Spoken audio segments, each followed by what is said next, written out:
Welcome to The Explainer. Today, we're unpacking a truly fascinating piece of strategic irony behind one of the biggest tech releases of the year, Samsung's Galaxy Watch 9. On paper, it is a marvel of modern engineering, fully packed with features that should make it the absolute king of wellness devices in 2026. But as we dig into the source material analyzing this launch, a massive disconnect emerges between what a giant tech company wants to sell us and what the market actually wants to put on its wrists. So let's just dive right into this tension. The core argument we're exploring today is pretty simple, actually. Samsung has arguably built the ultimate health tracker. The algorithms, the sensors, the data processing, they are absolutely top tier.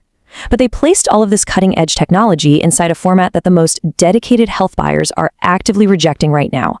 It's a classic case of building the right software for the completely wrong hardware paradigm. Section 1. A health tracker first.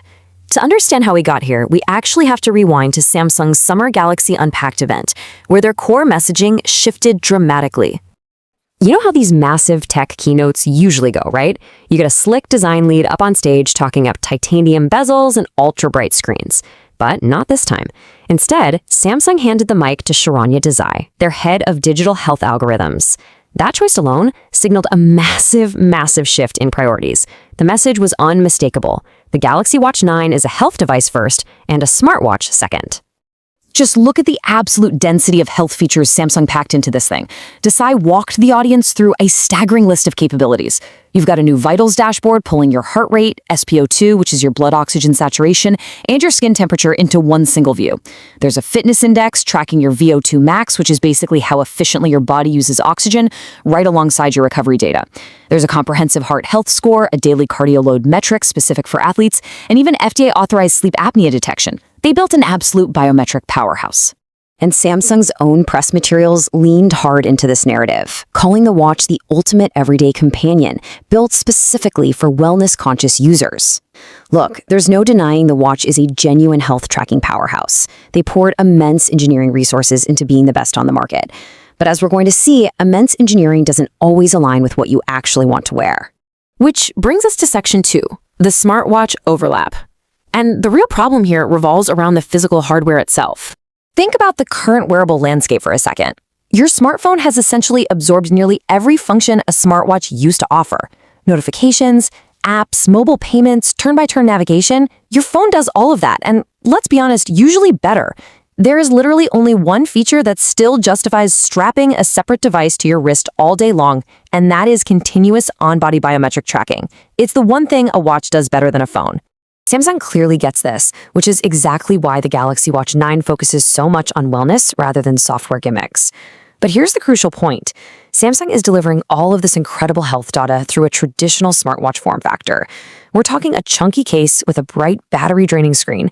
And they're doing it at the exact moment when health-focused buyers are actively deciding they don't need a screen, a chunky case, or a full smartwatch operating system to track their health.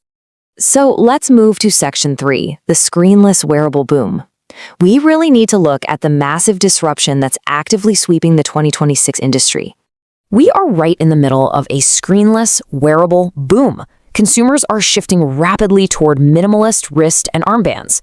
They want devices that track everything a smartwatch does, but without the visual interruptions. No display to crack, no bulky case catching on your sleeve, and most importantly, no buzzing notifications distracting you all day. Think about it in your own life. Do you really want another screen buzzing at you during dinner? People want the health data, but they want the hardware to completely disappear into the background. When you look at the breakout stars of 2026 in the wearable space, the pattern is so obvious. First, you have Whoop, which basically popularized this category with a slim, screen-free band that's light enough to wear 24/7, pushing all its data to an app. Then Google answered with the Fitbit Air, a screenless tracker that has literally been struggling to stay in stock since it launched. And just this week, Garmin entered the race with the Circus Smart Band, bringing a 10-day battery life and tracking for over 80 exercise types. These are the devices capturing the wellness-conscious users Samsung desperately wants. The Garmin Circa is an especially massive disruptor right now, and it all comes down to cost. Where Whoop relies on a heavy subscription model running hundreds of dollars a year, and Fitbit Era asks for a monthly fee for its premium tier, Garmin is offering the Circa for a flat $199.99 with zero subscription required. By removing that recurring cost, which has quietly become the biggest complaint about screenless trackers, Garmin has made the Circa one of the most talked about launches of the year. Which brings us to Section 4, Samsung's glaring blind spot. Because in the middle of this screenless boom, Samsung's approach with the Galaxy Watch 9 starts to look surprisingly short-sighted. Despite dedicating an entire global keynote to advanced health metrics, Samsung completely missed the opportunity to give the market what it is actually buying right now. They didn't introduce a screenless band at Unpacked, and get this, they didn't even refresh their smart ring. The Galaxy Ring is now 2 years old, and frankly, it is looking increasingly outdated next to newer models from Aura and this fresh wave of screenless bands. It's genuinely baffling. Now, during the presentation, Sharnya Desai proudly dropped a huge number, 77 million. That's how many people use Samsung Health. 77 million users.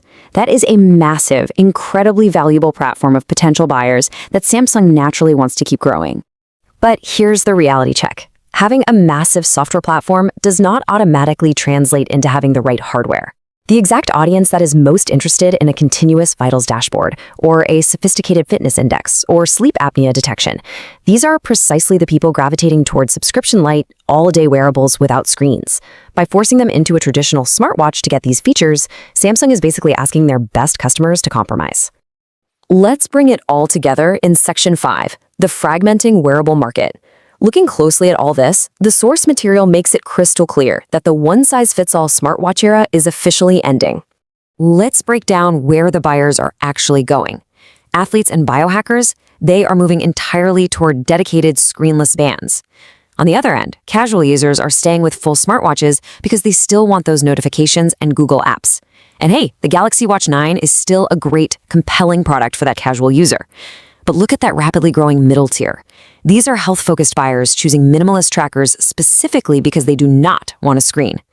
Samsung's current lineup completely misses this expanding middle ground. By pouring so much effort into justifying the Galaxy Watch 9 as the ultimate health device while totally ignoring the screenless shift, Samsung risks looking like it's defending the old smartwatch paradigm as the ground literally shifts beneath its feet. Competitors aren't just making tweaks anymore. They are actively redefining what a wearable health tracker even means to the average consumer. They're changing the shape and function of the whole category, making the traditional smartwatch feel a bit stuck in the past for serious health tracking. And that brilliantly brings us to our final thought for this explainer. If Samsung doesn't pivot quickly, perhaps with a next-generation Galaxy Ring or their very own screenless band, their incredible health engineering might get entirely overshadowed. So will the Galaxy Watch 9 be remembered for its brilliant FDA-authorized algorithms, or will it be remembered as the exact moment Samsung failed to adapt to the screenless future? It is a fascinating standoff of hardware versus market trends, and one we will be watching very closely. Thanks for joining me on this explainer, and keep questioning the tech you wear.